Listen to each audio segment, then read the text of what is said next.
Bayangkan ini, setiap 3 detik ada satu orang Indonesia yang mengunduh aplikasi pinjol. Dalam waktu yang kalian tonton video ini, mungkin sudah ada ratusan orang yang baru saja terjerat dalam lingkaran hutang digital yang bisa mengubah hidup mereka selamanya.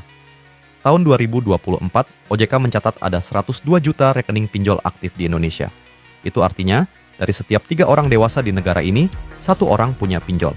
Angka yang mencengangkan, bukan? Tapi ini yang lebih mencengangkan lagi. Rata-rata pengguna pinjol di Indonesia memiliki hutang di 3-5 platform berbeda secara bersamaan. Mereka pinjam dari A untuk bayar B, pinjam dari C untuk bayar A. Dan siklus ini terus berulang tanpa henti. Ada yang bilang pinjol adalah revolusi keuangan yang demokratis. Ada juga yang bilang ini adalah predator modern yang memangsa orang-orang desperate. Lalu, mana yang benar? Kisah Ibu Sari dari Bekasi mungkin bisa menjawabnya. Tahun lalu, dia pinjam 2 juta untuk biaya rumah sakit anaknya. Hari ini, hutangnya sudah membengkak menjadi 15 juta rupiah. Bagaimana bisa? Atau cerita Pak Budi, pedagang kecil di Surabaya, yang justru berhasil mengembangkan usahanya berkat modal dari pinjol. Dia kini punya 3 gerobak bakso dan bisa menyekolahkan anaknya ke universitas. 2 cerita, 2 ending yang berbeda. 1 hancur, 1 sukses. Pertanyaan besarnya, apa yang membuat perbedaan ini terjadi? Dan yang lebih penting, kenapa rakyat Indonesia bisa sampai kecanduan pinjol? Hari ini, kita akan membedah fenomena pinjol dari berbagai sudut pandang, tanpa judgement, hanya fakta dan data. Kita akan eksplor psikologi di baliknya, akar masalah strukturalnya, dan dampak nyata di lapangan. Stay tune, karena yang akan kita bahas mungkin akan mengubah cara kalian melihat industri ini selamanya.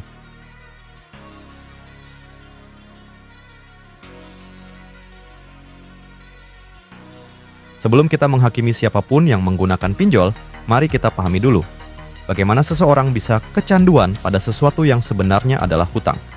Jawabannya terletak pada psikologi instant gratification, keinginan manusia untuk mendapatkan kepuasan secara instan. Rata-rata, proses persetujuan pinjol hanya 5-15 menit, cukup dengan KTP dan selfie, tanpa jaminan fisik atau survei lokasi. Bandingkan dengan bank konvensional yang butuh 3-7 hari dengan persyaratan rumit. Tapi pertanyaannya, apakah kemudahan ini benar-benar membantu atau justru menjadi jebakan yang licin? Yang lebih mencengangkan lagi adalah bagaimana aplikasi pinjol dirancang untuk membuat kita terus kembali. Mereka menggunakan strategi UX UI yang sama dengan game mobile atau media sosial. Warna-warna cerah, interface yang friendly, notifikasi yang terus-menerus, bahkan sistem poin dan reward seperti bermain game. Algoritma mereka terus menawarkan limit yang lebih besar setiap kali kita melunasi pinjaman. Ini bukan kebetulan, ini adalah desain yang disengaja. Pertanyaan kritisnya, jika sebuah aplikasi keuangan menggunakan teknik yang sama dengan judi online, apakah itu masih bisa disebut sebagai layanan keuangan yang bertanggung jawab? Data menunjukkan bahwa 67% pengguna pinjol berusia 25 sampai 44 tahun, usia produktif yang seharusnya sedang membangun masa depan. 43% berpendapatan di bawah UMR, 58% tidak memiliki akses perbankan tradisional, dan 71% menggunakan untuk kebutuhan mendesak.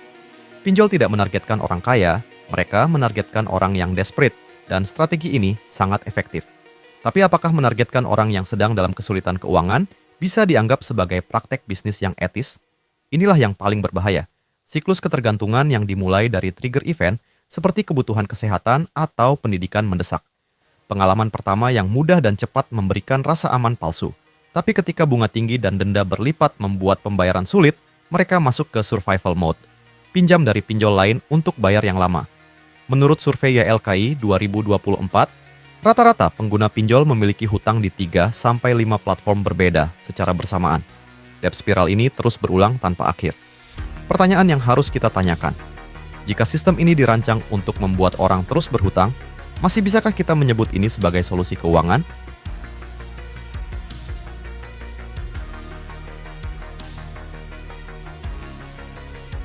Pinjol bukan muncul dari ruang hampa. Ada kondisi struktural di Indonesia yang membuat industri ini berkembang pesat seperti jamur di musim hujan. Data Bank Indonesia 2024 menunjukkan 51% masyarakat Indonesia belum memiliki akses perbankan formal, dan di daerah rural angkanya mencapai 73%. Persyaratan bank yang ketat, slip gaji, NPWP, agunan, plus proses yang birokratis dan memakan waktu, membuat sebagian besar rakyat tereksklud dari sistem keuangan formal. Ketika sistem formal tidak bisa melayani, sistem informal akan mengambil alih. Tapi pertanyaannya, Mengapa setelah puluhan tahun merdeka, sistem perbankan kita masih belum bisa melayani mayoritas rakyatnya sendiri? Mari kita lihat realitas ekonomi rakyat Indonesia. 60% pekerja adalah pekerja informal dengan pendapatan yang tidak tetap dan tidak dapat diprediksi. 70% tidak memiliki dana darurat, sementara inflasi dan kenaikan harga kebutuhan pokok terus menghantam. Pandemi COVID-19 menjadi katalisator.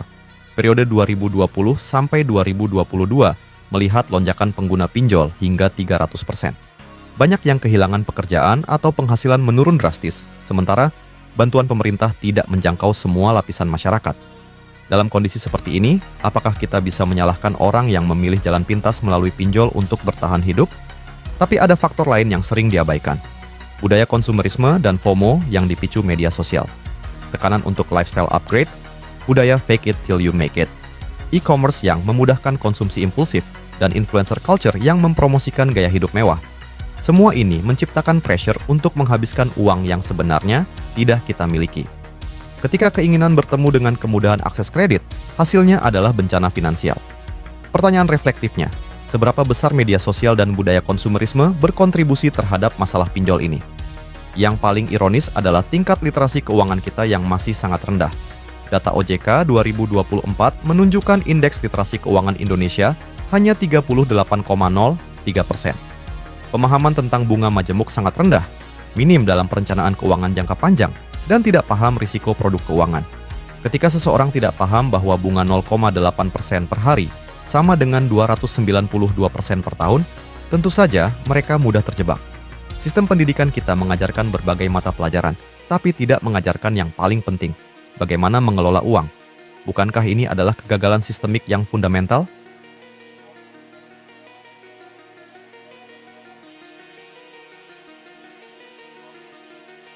Sekarang saatnya kita melihat pinjol dari kedua sisi, karena seperti pisau, pinjol bisa jadi alat yang berguna atau senjata yang membahayakan, tergantung bagaimana kita menggunakannya. Mari kita mulai dari sisi positifnya. Pinjol telah memberikan akses keuangan untuk the unbanked. 40% pengguna pinjol sebelumnya tidak punya akses bank sama sekali. Mereka menciptakan demokratisasi kredit tanpa perlu agunan atau koneksi, pelayanan 24/7 yang bisa diakses kapan saja di mana saja. Untuk UMKM, 35% pinjol digunakan sebagai modal usaha kecil, menciptakan economic multiplier effect di tingkat grassroots. Bahkan industri fintech ini menyerap banyak tenaga kerja. Tapi pertanyaan kritisnya, apakah manfaat-manfaat ini sebanding dengan risikonya? Ada banyak success story yang jarang kita dengar. Testimoni positif tentang biaya kesehatan mendadak yang tercover, pendidikan anak yang bisa dilanjutkan, perbaikan rumah urgen yang bisa diselesaikan, atau modal usaha musiman yang membantu pedagang bertahan hidup. Pak Budi yang saya ceritakan di awal tadi adalah contoh nyata bagaimana pinjol, jika digunakan dengan benar, bisa menjadi stepping stone untuk kehidupan yang lebih baik. Tapi mengapa kita lebih sering mendengar horror story daripada success story? Apakah media lebih suka memberitakan yang negatif? Atau memang proporsi yang gagal jauh lebih besar daripada yang berhasil? Sekarang mari kita lihat sisi gelapnya. Data YLKI 2024 menunjukkan 68% pengguna mengalami kesulitan pembayaran, dengan rata-rata bunga efektif 200-400% per tahun, denda keterlambatan 5-15% per hari, dan 43% terpaksa menjual aset untuk melunasi hutang. Ini bukan sekedar angka statistik. Ini adalah kehidupan manusia yang hancur. Riset Universitas Indonesia 2024 menunjukkan 78% mengalami stres dan anxiety, 45% mengalami gangguan tidur, 32% mengalami masalah dalam hubungan keluarga, dan 23% mengalami depresi. Belum lagi praktik penagihan yang bermasalah, teror melalui telepon dan SMS, penyebaran data pribadi ke kontak, ancaman dan intimidasi, bahkan shame campaign di media sosial. Pertanyaannya, pada titik mana sebuah layanan keuangan berubah menjadi torture mental? Pemerintah sebenarnya sudah berusaha dengan berbagai regulasi OJK. Suku bunga maksimal 0,4% per hari, yang masih tinggi, denda maksimal 100% dari pokok pinjaman, blacklist terhadap 4.000 lebih pinjol ilegal, dan program nasional literasi keuangan. Tapi tantangan implementasinya masih besar. Pinjol ilegal terus bermunculan, enforcement yang belum optimal, dan perlindungan konsumen masih lemah. Yang jadi pertanyaan, apakah regulasi saja cukup untuk mengatasi masalah struktural sebesar ini, atau kita butuh pendekatan yang lebih komprehensif? Setelah melihat semua fakta dan data, satu hal yang pasti, pinjol bukan hitam atau putih. Ini adalah fenomena abu-abu yang kompleks. Yang perlu kita sadari adalah pinjol adalah simptom, bukan disease. Akar masalahnya adalah ketimpangan ekonomi dan akses keuangan yang tidak merata. Untuk beberapa orang, pinjol bisa jadi lifesaver yang benar-benar menyelamatkan hidup mereka. Untuk yang lain, bisa jadi life destroyer yang menghancurkan masa depan keluarga. Regulasi saja tidak cukup. Kita butuh edukasi yang masif, inklusi keuangan yang lebih baik, dan perubahan struktural yang fundamental. Jika kalian sedang mempertimbangkan pinjol, ingat, hitung total cost dengan jujur, pastikan punya sumber pembayaran yang pasti, jangan pinjam untuk lifestyle tapi hanya untuk kebutuhan mendesak, dan baca terms and conditions dengan detail. Jika kalian sudah terjerat, jangan panik atau menyerah, catat semua hutang dan bunga, prioritaskan pembayaran berdasarkan urgency, cari bantuan ke OJK, YLKI, atau legal aid, dan yang paling penting, jangan pinjam lagi untuk bayar hutang lama. Yang bisa kita lakukan bersama adalah share knowledge tentang literasi keuangan, support UMKM lokal agar ekonomi mikro menguat, dan dukung regulasi yang lebih baik dan protektif terhadap konsumen. Mari kita diskusi di comment section. Apakah kalian punya pengalaman dengan pinjol? Share cerita kalian tanpa detail pribadi tentunya. Menurut kalian, apa solusi terbaik untuk fenomena ini? Bagaimana cara meningkatkan literasi keuangan di Indonesia? Apakah kalian setuju bahwa ini adalah masalah struktural atau individual? Dan yang paling penting, apa yang bisa kita lakukan sebagai masyarakat untuk membantu mereka yang sedang terjerat? Remember, informasi adalah kekuatan.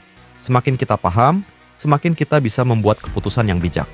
Jangan lupa like jika video ini bermanfaat, subscribe untuk konten edukasi lainnya, dan share ke orang-orang yang mungkin membutuhkan informasi ini. Sampai jumpa di video selanjutnya, dan tetap bijak dalam setiap keputusan finansial kalian.